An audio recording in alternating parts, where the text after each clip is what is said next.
काय ग सखे, काल रातच्याला म्हणे तुला कुबेराचा मटका दिसला?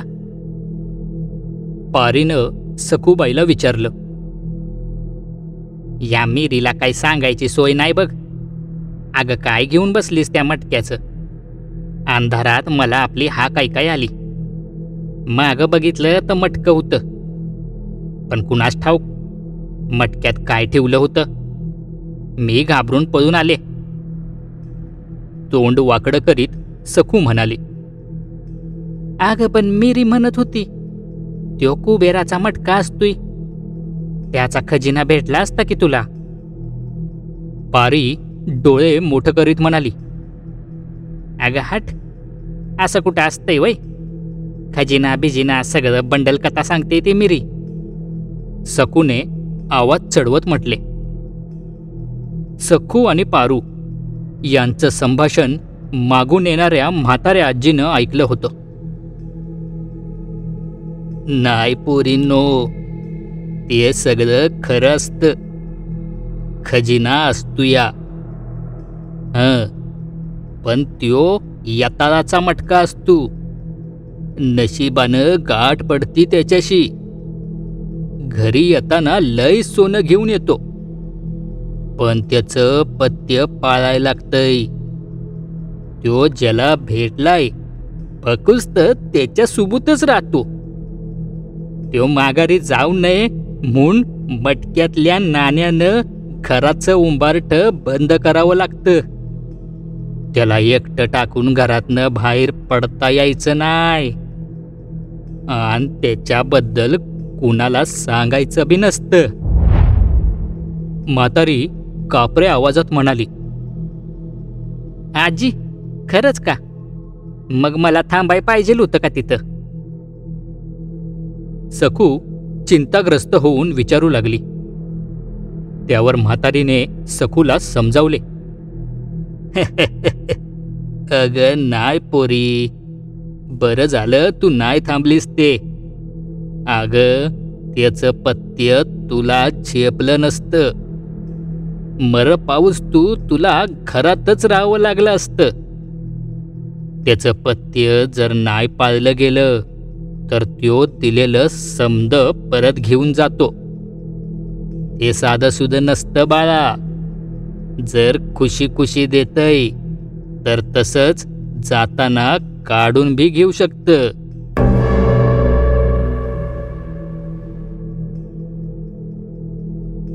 म्हातारीच्या शेवटच्या शब्दांनी हौसाबाईंची मात्र झोपच उडाली. स्वप्नातून बाहेर येत झटकन उठून त्यांनी कोपऱ्यातल्या मडक्याकडे पाहिले. तो आपल्या जागी तसाच होता.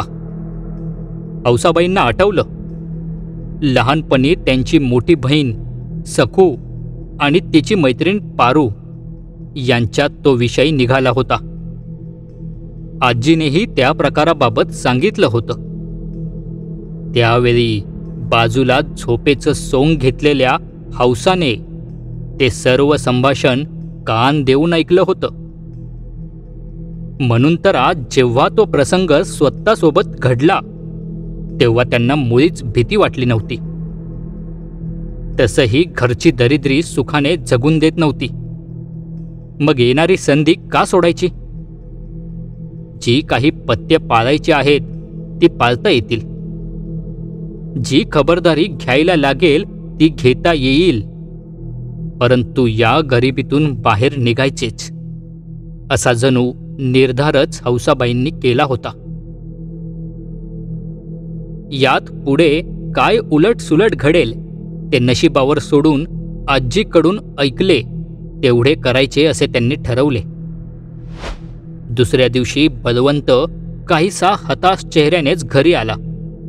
खरं तर तो मामाच्या गावी काही कामधंदा सुरू करता यावा या उद्देशाने गेला होता, परंतु काम काही होऊ शकले नव्हते. हौसाबाईंनी त्याची समजूत काढण्याचा प्रयत्न केला. हौसाबाई शांत होत्या. आता बळवंतच्या पडलेल्या चेहऱ्यावर त्यांना उपाय सापडला होता. आपल्या खोलीत जाऊन हौसाबाईंनी सोन्याचे एक नाणे आणले आणि बळवंतच्या हातावर ठेवले. बळवंतने आश्चर्याने आईकडे पाहिले. बाळा, यापुढं काळजी करू नगस. यांनी असली लय नाणी जमा करून ठेवली होती. म्हणले होते अडचणीच्या येळात बाहेर काढ. घे हे, आता समद काही चांगलं होणार आहे. बळवंतने हरकून जात ते नाणे घेतले. आईने खुलासा केला होता, त्यामुळे त्याने प्रतिप्रश्न केला नाही. आपल्या पित्याने आपल्या भविष्याची सुद्धा सोय केली, या विचारानेच तो आनंदी झाला होता. बघता बघता दिवस सरू लागले. हौसाबाई आणि बळवंतचे दारिद्र्य सुद्धा दूर झाले होते. बळवंत कधी आईच्या खोलीत जात नसे, त्यामुळे चिंतेची बाबच नव्हती. हौसाबाई मोठ्या संयमाने आणि खबरदारीने नाण्यांचा योग्य प्रकारे वापर करत होत्या. हळूहळू कच्च्या घराचे रूपांतर 2 मजली पक्क्या वास्तूत झाले.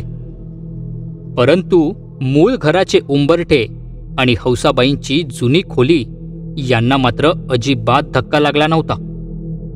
नव्या घराच्या पुढच्या बाजूस बळवंतचे किराणा मालाचे दुकान सुरू झाले. घरात सुबत्ता आली. उंची वस्तू, चांगले कपडे आले. उत्तम मुलगी बघून बळवंतचे लग्नसुद्धा करून देण्यात आले.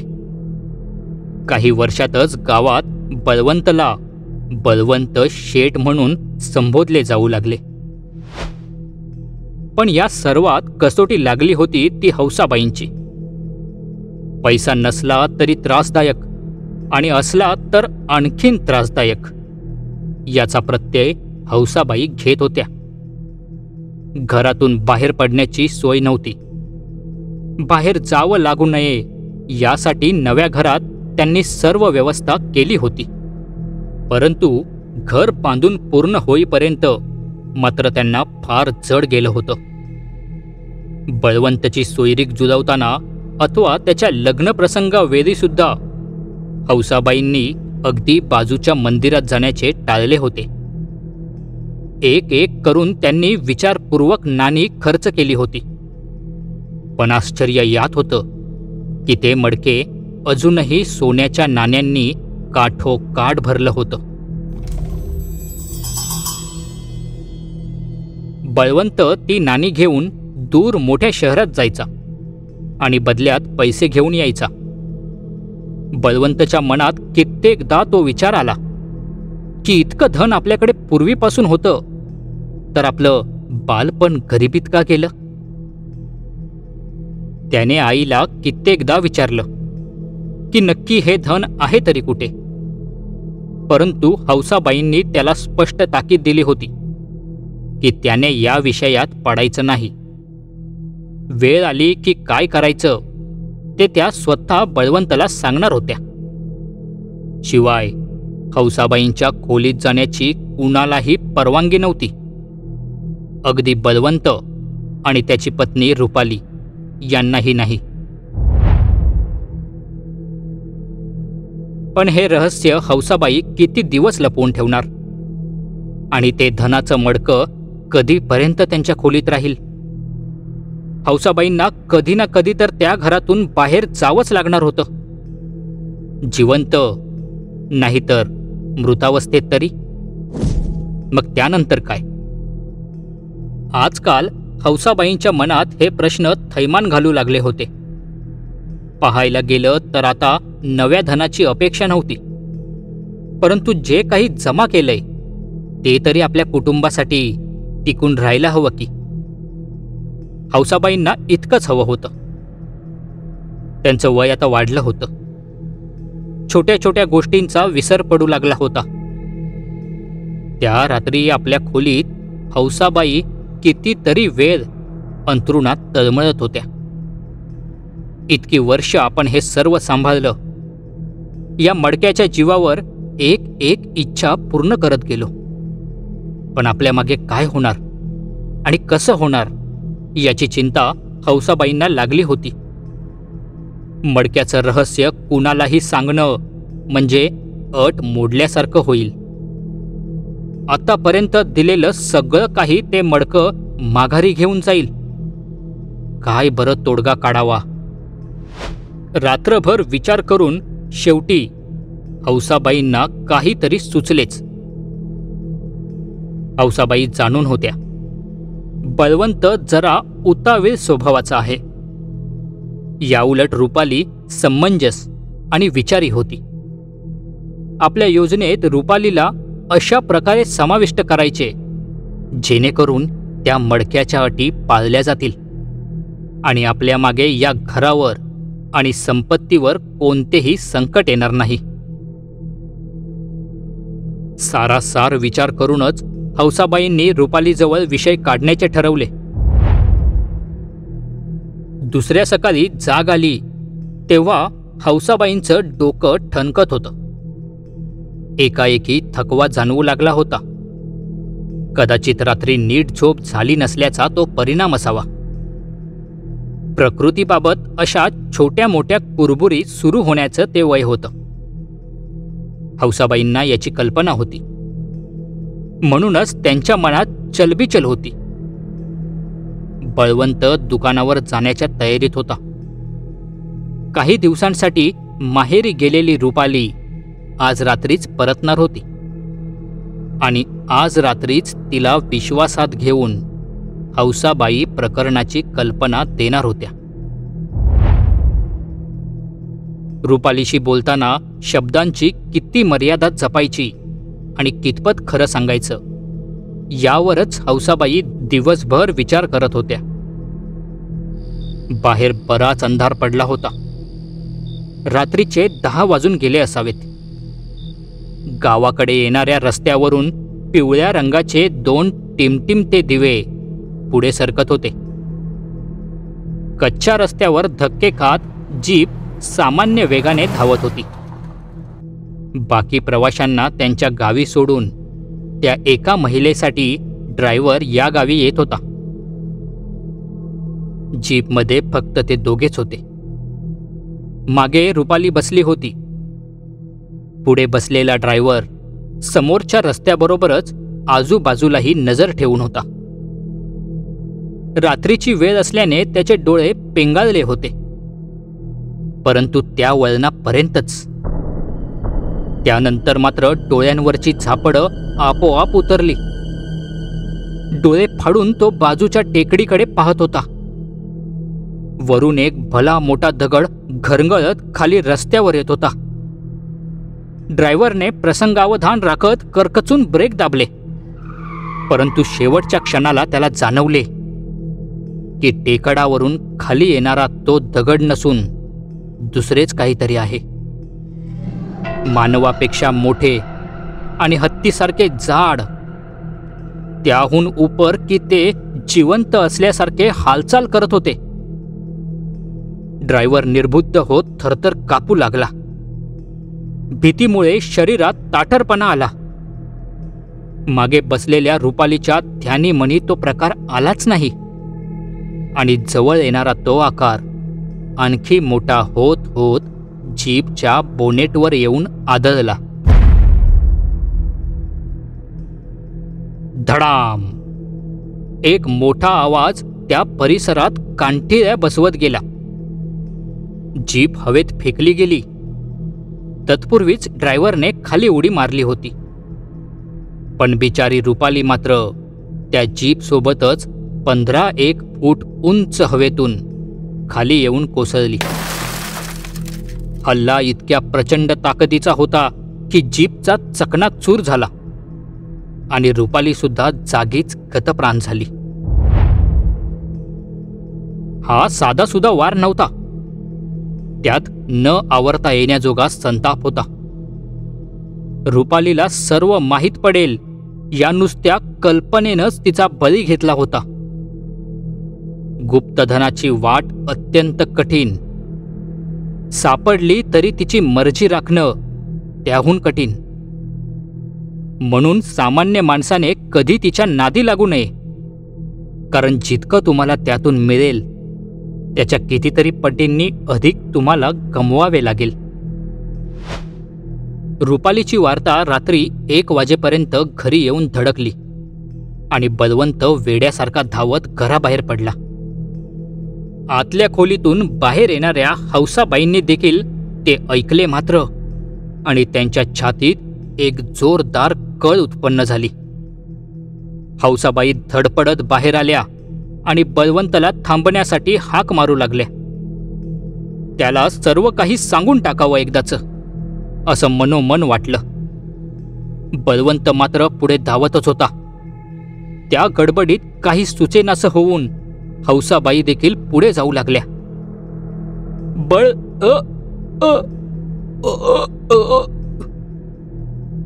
हौसाबाई त्याचं पूर्ण नाव देखील पुकारू शकल्या नाहीत. आहे तिथंच थांबत त्यांनी बोलण्याचा पुष्कळ प्रयत्न करून पाहिला. धाप लागली तशी हौसाबाईंची नजर पायाखाली गेली. भीतीने ओरडावंसं वाटत असलं तरी कंठातून शब्द बाहेर फुटत नव्हते. स्वरयंत्रणा बिघडली होती. आवाज गेला होता. हौसाबाईंचा एक पाय घराच्या मुख्य उंबरट्या पलीकडे गेला होता. त्यांनी चटकन पाऊल मागे घेतले. उभ्या उभ्याच त्यांच्या मनात विचारांचं चक्र फिरू लागलं. आजपर्यंत त्या मडक्याची फक्त एक बाजू त्यांनी पाहिली होती, उपभोगली होती. पण जरासं दुखावताच त्याने आपलं हे अभद्र रूप सुद्धा दाखवून दिलं होतं. रुपालीचा नुसता विचार मनात आला आणि तिच्यावर काळाने झडप घातली. एक पाय उंबरट्या पलीकडे काय गेला आणि हौसाबाईंची वाचाच निघून गेली. रुपाली कायमची सोडून गेली. तिला पाहायला बळवंत गेला. हौसाबाई मात्र जड अंतकरणाने आतल्या खोलीत अश्रू गाळत होत्या. काही दिवसात आपलाही शेवट होणार ही जाणीव त्यांना शांत बसून देत नव्हती. आपली चूक त्यांच्या लक्षात आली होती. पण आता सर्व काही संपल्यात जमा होतं. मनात काही विचार आणणे देखील किती धोक्याचे आहे हे त्यांना कळून चुकले होते. त्यात भर म्हणून वाचा गेली होती. एक तर बळवंतला सांगणं धोक्याचं, आणि दुसरं म्हणजे मनात आणलं असतं तरी त्या तोंडाने सांगू शकल्या नसत्या ना लिहिण्याचं कौशल्य होतं. हौसाबाईंच्या विचारांची शृंखला पुन्हा त्या दिशेने जाऊ लागली तसे त्यांना आपल्या शरीरात बदल जाणवू लागले. डोकं जास्तच ठणकू लागलं होतं. हात पाय भरून येऊ लागले. कमरेतलं दुखणं वर येऊ लागलं.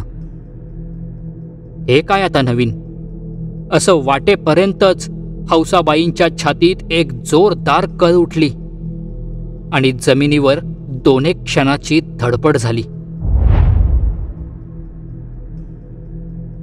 रुपालीचा मृतदेह घेऊन काही गावकऱ्यांसोबत बळवंत घरी आला.